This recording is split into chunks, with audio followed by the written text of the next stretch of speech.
Nifty की बात करें तो कमजोर ओपनिंग के संकेत भारतीय बाजारों के लिए निकल कर आ रहे हैं। करीब 25 अंकों की गिरावट के साथ 23,770 के पास गिफ्ट निफ्टी। याद रखें, सोमवार की कमजोरी के बाद कल करीब आधे % की तेजी के साथ भारतीय बाजार बंद होते हुए नजर आए थे, लेकिन आज फिर एक बार कमजोर ओपनिंग के संकेत निकल कर आ रहे हैं।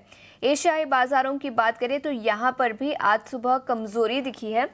निकेई यानी जापानीज मार्केट में करीब 320 अंकों की कमजोरी से शुरू होते हुए नजर आए। करीब आधे से 1% की कमजोरी यहां पर।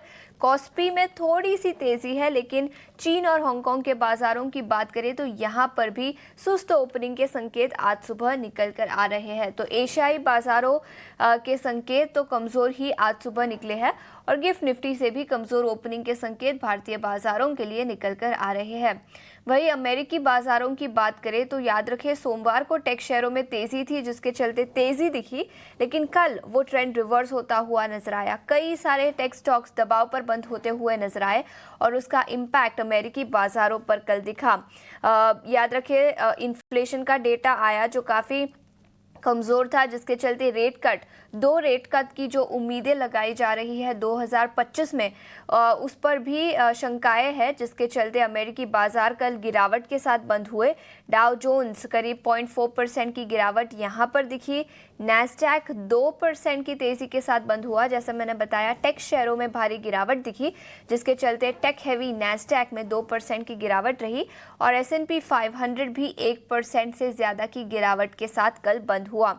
एनवीडिया इस स्टॉक में सबसे ज्यादा दबाव कल दिखा। करीब 6% की गिरावट के साथ स्टॉक बंद होता हुआ नजर आया। रिकॉर्ड ऊंचाई से 6% की गिरावट इस स्टॉक में दिखी है।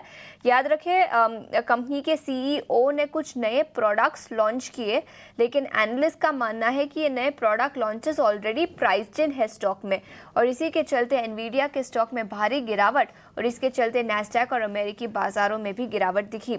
लेकिन एनवीडिया ही नहीं, कई सारे टेक्नोलॉजी शेयरों पर कल दबाव था।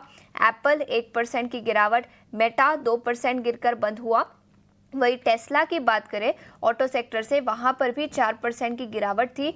बैंक ऑफ अमेरिका सिक्योरिटीज ने स्टॉक को डाउनग्रेड किया, जिसके चलते टेस्ला 4% की गिरावट के साथ कल बंद होता हुआ नजर आया। तो टेक्नोलॉजी, चुनिंदा ऑटो स्टॉक्स, इन सभी स्टॉक्स पर दबाव दिखा, जिसके चलते अमेरिकी बाजार कल लाल निशान में बंद होते हुए नजर आए। लेकिन याद रखें, पेरोल्स का डेटा और जॉबलेस क्लेम्स का डेटा आज आता हुआ नजर आएगा, तो इन दो इकोनॉमिक पैरामीटर्स पर भी स्ट्रीट की नजर रहेगी। लेकिन अमेरिकी बाजारों से संकेत तो कमजोर ही कल निकल कर आए हैं। वही यूरोपियन बाजारों की बात करें तो यहाँ पर मिले जुले संकेत थे। डैक्स करीब आधे % की तेजी के साथ बंद हुआ।